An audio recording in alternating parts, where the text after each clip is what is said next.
Do you remember what the North American Free Trade Agreement is? We're going to talk about it again today. Our essential questions today are: what drives the Mexican economy?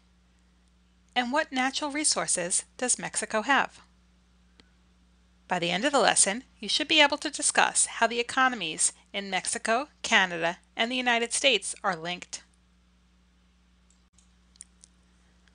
The North American Free Trade Agreement is a treaty signed by Canada, Mexico, and the United States to lift restrictions on trade between the countries. It was put into place January 1st, 1994.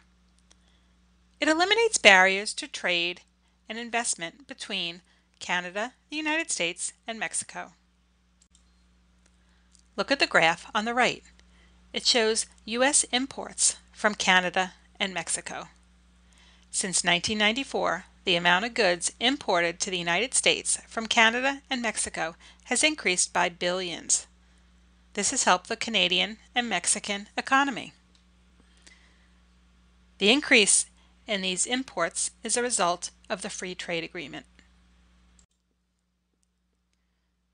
When we look at the Mexican economy, we should remember that economy is affected by land use, natural resources, industry, agriculture, and exports and imports.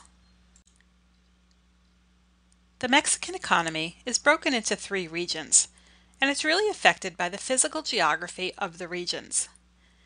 In the north, remember, it's hot, dry desert.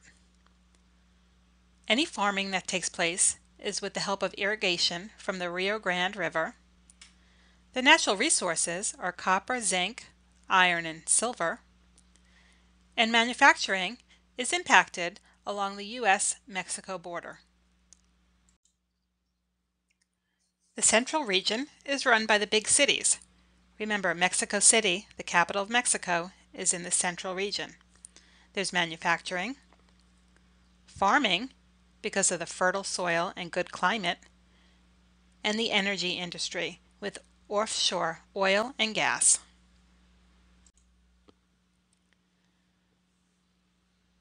The southern region is very mountainous. The economy is impacted by farming. There are small family farms and big plantations for banana and sugarcane. The southern region is also run by tourism, with the beautiful beaches and warm climate.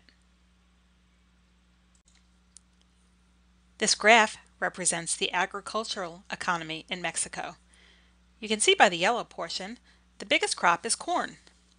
Mexico is the largest producer of corn in the world. Even though Mexico has a strong, growing economy, many people can't find work. Migrant workers are people who travel to find work when extra hands are needed to plant or harvest crops.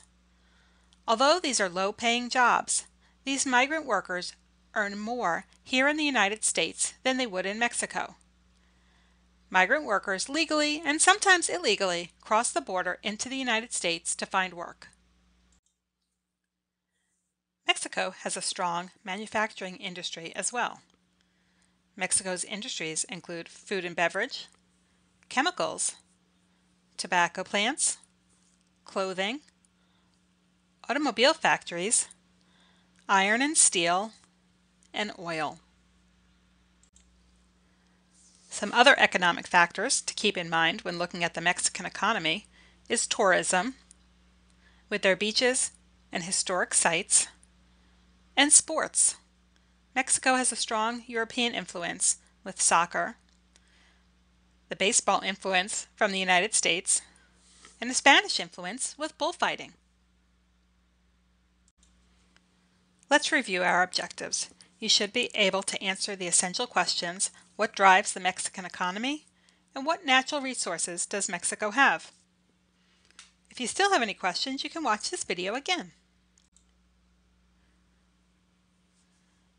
For our next stop on the tour of the Americas, we'll be looking at Central America and its geographic features.